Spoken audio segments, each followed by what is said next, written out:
அடுத்த கட்ட அதிரடியான போராட்டத்தை காக்ரோச் ஜனதா பார்ட்டி கையில் எடுத்திருக்கிறது. இந்த முறை ஜந்தர் மந்தரில் அல்ல, இந்தியாவில் இருக்கக்கூடிய ஒவ்வொரு கிராமமாக அவர்கள் இறங்கப் போகிறார்கள். அதற்கான திட்டங்கள் எல்லாம் தயார். இதை அறிவித்ததுமே பாஜக, மோடி அரசு அதிர்ந்து போயிருக்கிறது, பதற்றம் தொற்றிக் கொண்டிருக்கிறது. இவர்களுக்கு எதிரான என்னென்ன நடவடிக்கைகளை எடுக்க முடியுமோ அந்த நடவடிக்கைகள் எல்லாம் எடுக்க பாஜக இப்போது ஆரம்பித்திருக்கிறது. இது மட்டுமல்ல, அடுத்தடுத்த கட்டமாக பல்வேறு விஷயங்களையும் காக்ரோச் ஜனதா பார்ட்டி பேச ஆரம்பித்திருக்கிறது. பல்வேறு திட்டங்களும் அவர்களுடைய கையில் இருக்கிறது. ஒரு பெரும் அரசியல் சக்தியாக மாறுவதற்காக இந்த வேலைகளை காக்ரோச் ஜனதா பார்ட்டி செய்கிறதா? ஏன் மோடியிடம் இந்த பதட்டம் இப்போது நிலவிக் கொண்டிருக்கிறது? என்ன நடந்து கொண்டிருக்கிறது? காக்ரோச் ஜனதா பார்ட்டியுடைய அடுத்த கட்ட நடவடிக்கைகள் என்ன? பார்ப்போம் காணொலியில். இந்தியாவில் யாரும் எதிர்பாராத ஒரு ட்விஸ்ட். அதுதான் உச்சநீதிமன்றத்தினுடைய தலைமை நீதிபதி வாய்னால போட்ட ஒரு விஷயத்தை எடுத்துக்கொண்டு ஒரு நகைச்சுவை எள்ளல் துணியில் ஆரம்பித்த காக்ரோச் ஜனதா பார்ட்டி இந்தியாவில் இருக்கக்கூடிய மக்களுக்கு ஒரு பெரும் நம்பிக்கையை ஏற்படுத்தி இருக்கிறது. ஏற்கனவே இங்கே இருக்கக்கூடிய எதிர்க்கட்சிகள் அடிபணிய வைக்க முடியாத பாரதிய ஜனதா கட்சியை காக்ரோச் ஜனதா பார்ட்டி என்கிற ஒரு இளைஞர் படை, இளைஞர் பட்டாளம், மாணவர் படை எதிர்கொண்டு அவர்களை மண்ணக்கவ வைத்திருக்கிறது. ஜந்தர் மந்தரில் நடந்த போராட்டம் நாடு முழுவதும் இருக்கக்கூடிய மக்கள் உற்று பார்த்தார்கள். இளைஞர்கள் தங்களுடைய நெஞ்சை நிமிர்த்தி காட்டி இந்த போராட்டத்தில் மாபெரும் வெற்றி பெற்றிருக்கிறார்கள். இந்த வெற்றி எந்த மாதிரியான மாற்றங்களை கொண்டு வரும், இல்லைன்னா இதோட பாஜக தன்னுடைய செயல்பாடுகளை சரியாக மக்கள் நலன் சார்ந்து இயங்குமா? அப்படிப்பட்ட ஒரு வழிக்கு இந்த ஆட்சி, இந்த கட்சி வருமா அப்படிங்கிறதெல்லாம் மிகப்பெரிய கேள்வியாக இருக்கு. ஆனா நாடு முழுவதும் இருக்கக்கூடிய மக்களுக்கு இது மிகப்பெரிய நம்பிக்கையை உருவாக்கி இருக்கிறது.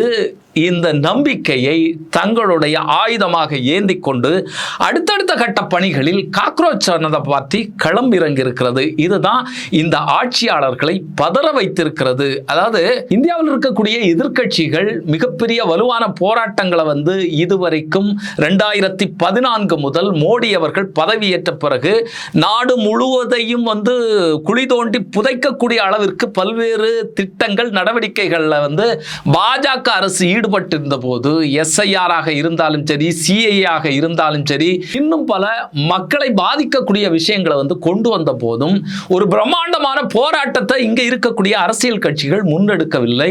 தேர்தல் கமிஷன் அப்படி இப்படின்னு சொல்லி 1008 பிரச்சனைகள், விஷயங்கள். தாங்கள் தான் இந்த நாட்டில் தொடர்ந்து ஆட்சியில் இருக்கணும் அப்படிங்கிறதுக்காக பல்வேறு விஷயங்களை தந்திரமாக பாஜக செய்து கொண்டிருக்கிறது. ஆனா அதையெல்லாம் எதிர்த்து இங்க இருக்கக்கூடிய கட்சிகள் சொன்னது போல வலுவாக நிற்கவில்லை. ஆனா ஒரு இளைஞர் படை இப்போது இதை வென்று காட்டி இருக்கிறது. அப்படிங்கிறதுனால இந்த இளைஞர் படைக்கு ஒரு தெம்பு வந்திருக்கிறது. இந்த இளைஞர் படையை இன்னைக்கு இருக்கக்கூடிய இந்தியர்கள் நம்ப ஆரம்பித்திருக்கிறார்கள். அதுதான் ரொம்ப ரொம்ப முக்கியமான விஷயம். இந்த நம்பிக்கையை தங்களுடைய ஆயுதமாக எடுத்துக்கொண்டு அடுத்த கட்ட நகர்வுக்கு காக்ரோச் ஜனதா பார்ட்டி போயிருக்கிறது. இந்த போராட்டங்கள் முடிந்த பிறகு பார்த்தீங்கன்னு சொன்னா இந்தியாவில் இருக்கக்கூடிய பல்வேறு மாநிலங்களில் இருக்கக்கூடிய அரசு பள்ளிகளை சார்ந்த மாணவர்கள் தங்களுக்கு அடிப்படை வசதிகள் இல்லை, சாலை வசதிகள் இல்லை, தங்களுடைய பள்ளிகளில் போதுமான ஆசிரியர்கள் இல்லை, கழிவறை இல்லை, குடிக்கிறதுக்கு தண்ணீர் இல்லை, அரசு நிர்ணயித்திருக்கக்கூடிய அளவிற்கு தரமான உணவு எங்களுக்கு இல்லை அப்படின்னு சொல்லி பெரும் போராட்டத்தை அங்கங்கே எடுத்துக்கொண்டிருக்கிறார்கள். அதாவது இளைஞர்கள் போராடுறதுக்கே அஞ்சக்கூடிய ஒரு நிலை இங்க இருந்துட்டு இருந்தது. இப்ப பாத்தீங்கன்னு சொன்னா ஜென்சி ஆல்பா அப்படிங்கிற இந்த மாணவர்களை இன்னைக்கு போராட ஆரம்பித்திருக்கிறார்கள். தங்களுடைய பிரச்சனைகளை பேச ஆரம்பித்திருக்கிறார்கள். சொல்ல போனா பாத்தீங்கன்னு சொன்னா ராஜஸ்தான்ல எங்களுடைய பள்ளிக்கு ஆசிரியர்கள் அப்படிங்கிறத மாணவர்கள் போராடுறாங்க. அங்க வரக்கூடிய மாவட்ட கல்வி அதிகாரிகள்கிட்ட நேரடியாக முறையிடுறாங்க, பேச்சுவார்த்தை நடத்துறாங்க. இத்தனை மணி நேரத்தில் உங்களுக்கான விஷயங்கள் தீர்மானிக்கப்படும், நாங்க செஞ்சு தருவோம் அப்படிங்கிறது உத்தரவாதத்தை கொடுத்து விட்டு இந்த அதிகாரிகள் போறதை நம்ம பார்க்க முடியுது. அது நடந்ததா நடக்கலையா அப்படிங்கிறதெல்லாம் வேற விஷயம். ஆனா ஒரு போராட்டத்திற்கு அடிபணியக்கூடிய ஒரு நிலை இப்போது உருவாகி இருக்கிறது. அது ராஜஸ்தான் மட்டும் இல்ல, உத்தரப்பிரதேசம் மட்டும் இல்ல, மகாராஷ்டிரா என்று பல மாநிலங்கள்ல இந்த போராட்டங்கள் நடந்து கொண்டிருக்கிறது. சாலை வசதி இல்லைன்னு சொல்லி கலெக்டர் ஆபீஸ் வரைக்கும் மாணவர்கள் 5 கிலோமீட்டர் வரை நடந்து போன காட்சிகள் எல்லாம் வெளியாகி அதிரச் செய்தது. அப்போ இன்னைக்கு பார்த்தீங்கன்னு சொன்னா இளைஞர்களை தொடர்ந்து மாணவர்களும் இறங்கி இருக்கிறாங்க. இது அவர்களுக்கு ஒரு பொறியை தட்ட வைத்திருக்கிறது காக்ரோச் ஜனதா பார்ட்டிக்கு. அவர்கள் இப்போது பள்ளிகளில் இந்தியாவில் இருக்கக்கூடிய அரசு பள்ளிகளை நோக்கி போகிறார்கள். அதுதான் ரொம்ப ரொம்ப முக்கியமான விஷயம். இன்னொரு விஷயம் இதில் நம்ம பார்க்கணும், காக்ரோச் ஜனதா பார்ட்டிக்கு செல்வாக்கு எப்படி இருக்கிறது அப்படின்னு பார்த்தீங்கன்னு சொன்னால், இன்னைக்கு இந்த போராட்டத்தில் ஈடுபடக்கூடிய மாணவர்கள் காக்ரோச் ஜனதா பார்ட்டியினுடைய அந்த கரப்பான்கள் படத்தை வைத்து கொண்டு இருக்கிறதெல்லாம் பார்க்க முடியுது. அப்படிப்பட்ட நிறைய வீடியோக்கள்லாம் வெளியாகி கொண்டிருக்கிறது. பாஜகவினுடைய படத்தை எல்லாம் தூக்கி எறியக்கூடிய மாதிரியான இதெல்லாமே வந்திருக்கு. அப்போ தங்களை காப்பாற்றுவதற்காக யாருமே இல்லை அப்படிங்கிற ஒரு நிலையில இருந்து, அதாவது எதிர்க்கட்சியாக காங்கிரஸ் இருந்த போதும் எதிர்க்கட்சியை நம்பக்கூடிய அளவிற்கான செயல்பாடுகள் அவர்கள் செய்யவில்லை. இப்போ தங்களை காப்பாற்றுவதற்காக கரப்பான் பூச்சிகள் வந்திருக்கிறார்கள் அப்படிங்கிற ஒரு நம்பிக்கையை விதைத்திருக்கிறது. அந்த விதை மூலமாகத்தான் இன்னைக்கு அரசு பள்ளிகள் நோக்கி போறாங்க. இன்னைக்கு பார்த்தீங்கன்னு சொன்னால் சுதந்திரம் பெற்று 80வது வருடத்தை நாடு அனுசரித்து கொண்டிருக்கிறது, கொண்டாடி கொண்டிருக்கிறது. ஆனால் இங்கே இருக்கக்கூடிய பள்ளிகளுக்கு, அரசு பள்ளிகளுக்கு போதுமான அளவிற்கு ஆசிரியர்கள் இருக்கிறார்களா, அடிப்படை வசதிகள் இருக்கிறதா, இங்கே கழிவறைகள் இருக்கிறதா, குடிநீர் இருக்கிறதா? அதாவது அபிஜித்துக்கு என்ன கேட்கிறாருன்னு சொன்னால், கரப்பான் பூச்சிகளுடைய தலைவர், இங்கே நாடாளுமன்றத்துக்கு புதிய கட்டிடங்கள் கட்டிவிட்டீர்கள், பிரதமர் இருக்கிறதுக்கான புதிய இல்லம் கட்டிவிட்டோம், ஆனால் மாணவர்கள் படிப்பதற்கான கல்வி நிலையங்களை எத்தனை உருவாக்கணும், அந்த கல்வி நிலையங்கள் சரியாக இருக்கிறதா, அடிப்படை வசதிகள் இருக்கிறதா, விவசாயிகளுடைய கூலி தொழிலாளர்களுடைய இந்தியாவினுடைய சாதாரண மக்கள் படிக்கக்கூடிய இந்த கல்வி நிலையங்கள் எப்படி இருக்கிறது, அதனுடைய தரத்தை உயர்த்தினீர்களா, எவ்வளவு பணம் இதற்காக ஒதுக்கினீர்கள் அப்படிங்கிற கேள்விகளை எல்லாம் அவர்கள் கேட்க ஆரம்பித்து இருக்கிறார்கள். இது இப்போது அடிவயிற்றிலே கை வைக்கிற மாதிரி, ஆட்சியாளர்களுடைய அடிவயிற்றிலே கை வைக்கிற மாதிரி. அதாவது இதற்கு முன்னால் இருந்த போராட்டம்ங்கிறது கல்வி அமைச்சரை நேரடியாக எதிர்த்து அவர் பதவி விலக வேண்டும், நீட் முறைகேடுகளுக்கு எதிராக அப்படிங்கிற நேரடியான போராட்டமாக இருந்தது. இது கொஞ்சம் மாறுபட்ட வித்தியாசமான போராட்டமாக இருந்தது. நேரடியாக மக்களை போய் சேர்ற மாதிரியான போராட்டம். இப்போ இந்த பள்ளிகளுக்கு உள்ளால போகிறதுனால பார்த்தீங்கன்னு சொன்னால், நாடு முழுவதும் இந்தியாவில் எங்கெங்கே அரசு பள்ளிகள் இருக்கிறதோ அந்த பள்ளிகளை எல்லாம் நாங்கள் ஆய்வு செய்ய போகிறோம். எங்களுடைய கையில் பட்டியல் இருக்கிறது, ஒரு கல்வி நிலையம் எப்படி தரமாக இருக்கும் அப்படிங்கிறதுக்கான பட்டியல் இருக்கிறது. அதை கொண்டு போய் நாங்கள் இறங்கி இந்த ஆய்வுகளை நடத்த போகிறோம், நடத்தி கொண்டு அரசுக்கு முறையீடுகளை செய்ய போகிறோம் அப்படிங்கிறது தான் அபிஜித்துக்கு சொல்லியிருக்கிறாரு. இன்னைக்கு ஆகஸ்ட் 15 அன்னைக்கு அவர் என்ன பண்ணியிருக்கிறாருன்னா, அவருடைய சொந்த ஊரான சந்துக் பிம்ப்ரி அப்படிங்கிற இடத்துல அவர் மகாராஷ்டிராவை சார்ந்தவர், அந்த இடத்துல இருக்கக்கூடிய பள்ளிக்கூடத்துக்கு போயிருக்கிறாரு. அந்த ஆகஸ்ட் 15 சுதந்திர விழாவில் கலந்து கொண்டு இந்த பள்ளிக்கூடத்துக்கு ஆய்வு செய்ய போயிருக்கிறாரு. போனதில் பார்த்தீங்கன்னா, இவர் போகிறதுக்கு முன்னால் அங்கே இருக்கக்கூடிய கழிவறைகளை எல்லாம் கிளீன் பண்ணி போட்டிருக்கிறாங்க. ஒருவேளை நான் வரலைன்னா இந்த கழிவறைகள்லாம் இப்படி தான் இருக்கும் அப்படிங்கிறத அவர் சொல்றாரு. என்னை போல காக்ரோச் ஜனதா பார்ட்டியினுடைய அமைப்பில் இருக்கக்கூடிய நபர்கள், ஆர்வலர்கள் எல்லாமே களமிறங்க போகிறார்கள். அதாவது ரெண்டு விஷயம், ஒன்று இவர்கள் பள்ளிகளை பார்க்கறது, இன்னொன்று பார்த்தீங்கன்னு சொன்னால் காக்ரோச் ஜனதா பார்ட்டியில் உறுப்பினர்களை, அங்கத்தினர்களை சேர்த்து இதற்கான வேலைகளை செய்கிறது. இப்போ கரப்பான்களுக்கு ஒரு அங்கீகாரம் சமூகத்தில் கிடைச்சிருக்கு, மக்களிடத்தில் கிடைச்சிருக்கு. இதன் மூலமாக இளைஞர்கள் இதை நோக்கி வருவார்கள். இந்த இளைஞர்களை கொண்டு இந்த மாதிரியான வேலைகளை நாங்கள் செய்ய போகிறோம் அப்படிங்கிறத சொல்கிறார். நமக்கு ஒரே ஒரு கணக்கு நமக்கு பார்த்தா தெரியும். கடந்த 2014 முதல் 2026 வரைக்கும் நிதி ஆயோக்கு வெளியிட்டிருக்கக்கூடிய கணக்குப்படி இந்தியாவில் அரசு பள்ளிகள் 94,000 இழுத்து மூடப்பட்டிருக்கிறது அப்படிங்கிற செய்தி தான் அதிர்ச்சிக்குரிய செய்தியாக இருக்கிறது. கிட்டத்தட்ட 1 லட்சம் பள்ளிக்கூடங்கள் மூடப்பட்டிருக்கிறது. ஆனால் தனியார் பள்ளிகள் புற்றீசல் போல முளைத்து கொண்டே இருக்கிறது. இங்கே தனியார் பள்ளிகளை ஊக்குவித்து அரசு பள்ளிகளை மூடக்கூடிய வேலையை பாஜக உட்பட இங்கே இருக்கக்கூடிய அரசாங்கங்கள் செய்கின்றன அப்படிங்கிற குற்றச்சாட்டை இவர்கள் வைத்திருக்கிறாங்க. சரி, இப்போ பள்ளிக்கூடத்தில் இறங்க போகிறாங்க. இன்னொரு திட்டமும் இவர்கள் கையில் வைத்திருக்கிறார்கள். அடுத்ததாக அரசு மருத்துவமனைகளை மேம்படுத்துவது. அரசு மருத்துவமனைகளில் இதுக்கு முன்னால் இந்த எலிகள் ஓடினது, நாய்கள் ஓடினது, நோயாளிகளுக்கு படுக்கைகள் இல்லாமல் அவங்க அவங்க கீழே கிடந்து உறங்கியதை, எலிகள் ஓடுறத, இது எல்லாமே நம்ம வந்து பார்த்தோம். அப்போ அபிஜித் தீப்கே என்ன சொல்றாருன்னு சொன்னா, நாங்க பல அரசு மருத்துவமனைகளுக்கு போய் பார்க்குறோம், அங்க வந்து நோயாளிகள் வந்து தரையில படுத்திருக்கிறாங்க, அவர்களுக்கு வசதிகள்ல ஸ்கேன் மாதிரியான விஷயங்கள் எடுக்கணும்னு சொன்னா அவங்க ஒரு வாரத்திற்கு மேல காத்திருக்க வேண்டிய துர்பாக்கியம் இங்கே நிலவி கொண்டிருக்கிறது.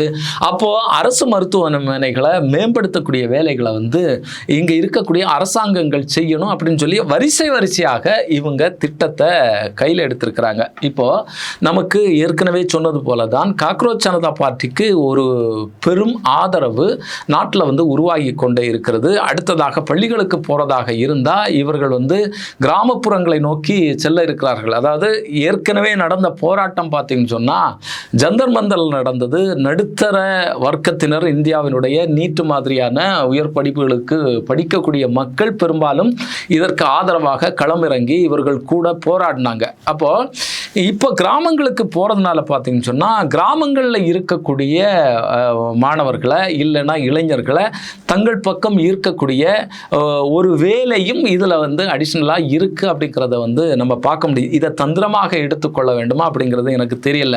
அவங்க ஆர்வம் கொண்டு இப்படிப்பட்ட வேலைகளை வந்து செய்ய ஆரம்பிச்சிருக்கிறாங்க. ஆனால் இப்படிப்பட்ட ஒரு பார்வையும் இதில் இருந்து கொண்டே இருக்கிறது அப்படிங்கிறத வந்து மறுக்க முடியாது.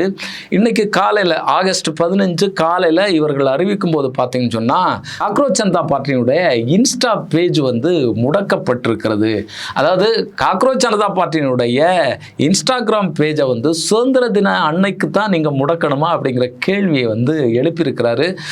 சில மணி நேரத்துக்கு பிறகு வந்து அது மறுபடியும் வந்து இயங்க ஆரம்பித்திருக்கிறது அப்படிங்கிற விஷயத்தை வந்து சொல்றாங்க. அப்போ மோடி அரசாங்கத்திற்கு உண்மையிலேயே மிகப்பெரிய பதட்டம் ஏற்பட்டு கொண்டிருக்கிறது. இந்த பதட்டத்தின் மூலமாகத்தான் நீங்க வந்து இன்ஸ்டாகிராம்ல போங்க, இளைஞர்களை சந்திங்க, இளைஞர்கள்ட்ட பேசுங்க அப்படிங்கிறத வந்து மோடி வந்து சொல்லி கொண்டிருக்கிறார். கடந்த இந்த பாராளுமன்றத்தினுடைய கூட்டத்தொடரில் வந்து அமித்ஷா கலந்து கொள்ளவே இல்லை. கடைசி நாள் மட்டும் வந்து பேரளவிற்கு வந்து விட்டு போனார் அப்படிங்கிறதெல்லாம் நம்ம பார்த்தோம். அப்போ இங்க இந்த காக்ரோச் ஜனதா பார்ட்டி நடத்திய போராட்டத்தில் பங்கு பெற்ற இளைஞர்கள் மீது தடியடி நடத்தப்பட்டதற்கு, பெல்லட் குண்டுகள் வீசப்பட்டதற்கு பதில் சொல்லியே ஆக வேண்டும் அப்படிங்கிற ஒரு நிர்பந்தம் உருவானதன் மூலமாக இதற்கு சரியான பதில் சொல்ல முடியாது. பதில் சொன்னாலும் வந்து இதை இந்தியாவில் இருக்கக்கூடிய இளைஞர்கள், மாணவர்கள் காக்ரோச் ஜனதா பார்ட்டி எடுத்து பாஜகவுக்கு எதிராக, அமித்ஷாவுக்கு எதிராக மிகப்பெரிய ட்ரோல் மெட்டீரியலாக வந்து ஆக்கக்கூடும் அப்படிங்கிறது எல்லாம் மனசில் வச்சு தான் அவர் வராம வந்து ஒளிவில் இருந்தார் அப்படிங்கிறதையும் நம்ம கவனிக்க வேண்டியதாக இருக்கு. உண்மையிலேயே ஒரு பெரும் பதட்டம் மோடி இடத்திலும் அமித்ஷாவிடத்திலும் பாஜகவினிடத்திலும் எல்லாம் குடிகொண்டிருக்கிறது. இதை எப்படி வந்து எதிர்க்கட்சிகள் அறுவடை செய்ய போகின்றன அப்படிங்கிற ஒரு பார்வையாக இருக்கிறது நமக்கு. இன்னொன்று பார்த்தீங்கன்னு சொன்னால் காக்ரோச் ஜனதா பார்ட்டி வந்து அரசியலுக்கு வருமா அப்படிங்கிற மிகப்பெரிய கேள்வி எழுத்துக்கொண்டே இருக்கிறது. நாட்டில் இருக்கக்கூடிய பல்வேறு மக்களும் இந்த கேள்வியை வந்து அவர்களை நோக்கி எழுப்பிக் கொண்டிருக்கிறார்கள். காக்ரோச் ஜனதா பார்ட்டி சொல்லி இருக்கக்கூடிய ஒரு விஷயம், இப்போது நாங்கள் அரசியலில் இறங்கவில்லை அப்படிங்கிறது சொல்லி இருக்கிறாங்க. ஆனால் பார்த்தீங்கன்னு சொன்னால் இங்கே நடக்கக்கூடிய நிகழ்வுகள் எல்லாம் ஒரு சமூக நிகழ்வாக இருந்தாலும் சமூகத்தில் இறங்கி மக்களை சந்திக்கிறது, இந்த அமைப்பை சீர்படுத்தணும் அப்படிங்கிற நோக்கத்தில் செய்யக்கூடிய எல்லா வேலைகளுக்கு பின்னாலும் ஒரு அரசியல் இருக்கிறது. அதை மிக தெளிவாக காக்ரோச் ஜனதா பார்ட்டி செய்து கொண்டிருக்கிறது. இன்னொரு விஷயத்தையும் அபிஜித் தீப்கே வந்து சொல்லிக் கொண்டிருக்கிறார். இங்க கேள்வி கேட்க வேண்டும். இந்தியாவினுடைய பணம், மக்களுடைய பணம் எப்படி செலவழிக்கப்படுகிறது அப்படிங்கிற கேள்வியை எழுப்ப வேண்டும். அந்த கேள்வியை இங்கு நகரங்களில் இருக்கக்கூடிய இளைஞர்கள் மட்டுமல்ல, கிராமங்களில் இருக்கக்கூடிய இளைஞர்களும் எழுப்ப வேண்டும். அதை நாங்கள் உறுதிப்படுத்துவோம் அப்படிங்கிறத வந்து தீப்கே வந்து சொல்லி இருக்கிறாரு. அப்போ இதனுடைய விடை என்ன, இதனுடைய நோக்கம் என்னன்னு பார்த்தீங்கன்னு சொன்னால், நீ அரசாங்கத்தை பார்த்து நீ கேள்வி கேளு. அரசாங்கத்துக்கு நம்ம கொடுத்த பணம், நம்ம கொடுத்த பணத்தில் நம்முடைய பள்ளிக்கூடங்களை வளர்த்துவதற்கு, உருவாக்குவதற்கு அவர்கள் திட்டங்களை வந்து வகுக்கவில்லை. ஆனால் பள்ளிக்கூடங்களை மூடிவிட்டு தனியார் பள்ளிகள் உருவாவதற்கான அத்தனை வேலைகளையும் இவர்கள் செய்து கொண்டிருக்கிறார்கள். இந்த தனியார் பள்ளிகளில் கூட நம்ம பிள்ளைகள் படிப்பதற்கு 1லேருந்து 1.5 லட்சம் ரூபாய் எல்லாம் அதற்கு மேலும் கொடுத்து நம்ம படிக்க வைக்க வேண்டியதாக இருக்கு. சாதாரண மக்கள், அரசு பள்ளிகள் இருக்காத பகுதிகளில் இருக்கக்கூடிய மக்கள்லாம் எப்படி தங்களுடைய பிள்ளைகளை வந்து படிக்க வைக்க முடியும் அதனால தனியார் பள்ளிகள்லையும் அரசு இந்த ஃபீஸ் உச்சவரம்பு, மாணவர்கள் கட்டக்கூடிய இந்த கட்டணத்தினுடைய உச்சவரம்பை நிர்ணயிக்க வேண்டும் அப்படிங்கிற விஷயத்தையும் அவர் சொல்லி இருக்கிறார். நீங்கள் அடுக்கடுக்காக பார்த்தீங்கன்னு சொன்னால், இப்போது பள்ளிகளில் போகிறாங்க, அடுத்ததாக மருத்துவமனைகளுக்கு இவர்கள் போகிறார்கள். என்னவாக இருந்தாலும் நிச்சயமாக இது நாட்டிற்கு நல்லது. இப்படி ஒரு இளைஞர் படை இறங்கி இருக்கிறத நமக்கு ஆரோக்கியமாக பார்க்கிறோம். நாளைக்கு நிச்சயமாக இது ஒரு அரசியல் சக்தியாக மாறும் அப்படிங்கிறதுல எந்த விதமான ஐயமும் இல்லை. ஏன்னா அப்படி ஒரு அழுத்தத்திற்கு இந்த அமைப்பை இங்கே இருக்கக்கூடிய மக்களே தள்ளுவாங்க. இல்லைன்னா அந்த அமைப்புக்கே இப்படி ஒரு மனநிலை இருக்கிறதா, அந்த மனநிலையோடு தான் இந்த வேலைகளை செய்கிறார்களா அப்படிங்கிற கேள்வியும் நமக்கு எழுகிறது. அப்படி செஞ்சால் அதில் தவறு இல்லை அப்படிங்கிறது தான் நம்முடைய பார்வையாக இருக்கிறது. இந்தியாவை காப்பதற்கு, இந்தியாவை காப்பாற்றுவதற்காக இப்படி ஏதாவது ஒரு நேர்மையான அமைப்பு வர வேண்டும் அப்படிங்கிறது தான் நம்முடைய பார்வையாக இருக்கிறது. வரக்கூடிய நாட்களில் என்ன நடக்க போகிறது அப்படிங்கிறதெல்லாம் நம்ம பொறுத்திருந்து பார்க்க வேண்டும். இவருடைய செயல்பாடு எப்படி இருக்கிற போகிறது, ஒவ்வொரு கிராமமாக போகும்போது இவர்களுக்கான வரவேற்பு எப்படி இருக்க போகிறது, இந்த கணக்குகளை எடுத்துக்கொண்டு எப்படி இவர்கள் அரசிடத்தில் முறையீடு செய்ய போகிறாங்க, அரசுக்கும் இவர்களுக்குமான அடுத்த கட்ட மோதல் இல்லைன்னா அடுத்த கட்ட இடர்பாடுகள் எப்படியாக இருக்க போகிறது, இதெல்லாமே நம்ம பொறுத்திருந்து பார்க்க வேண்டியதாக இருக்கிறது. ஆனாலும் மோடியினுடைய அஸ்திவாரம் அதிர ஆரம்பித்திருக்கிறது அப்படிங்கிறது தான் ரொம்ப ரொம்ப முக்கியமான விஷயம். வரக்கூடிய சில மாநிலங்களுடைய தேர்தல் இதை தெளிவாக நமக்கு வெளிப்படுத்தும். ஏற்கனவே பீகாரில் ஒரு மாற்றத்தை நம்ம பார்த்தோம். அது மாற்றம் அப்படிங்கிறதுல பாஜகவுக்கான ஒரு மாற்று அப்படிங்கிறத தவிர அதில் பெருசாக இல்லை. ஆனாலும் ஒரு நம்பிக்கையை இவைகள்லாம் உருவாக்கி கொண்டிருக்கிறது இந்தியாவில். வரக்கூடிய நாட்கள் எப்படி இருக்கும் இந்த விஷயங்கள்ல அப்படிங்கிறதெல்லாம் நம்ம பொறுத்திருந்து பார்க்கணும். இன்னொரு காணொலியில் சந்திப்போம். அதுவரை நன்றி, வணக்கம்.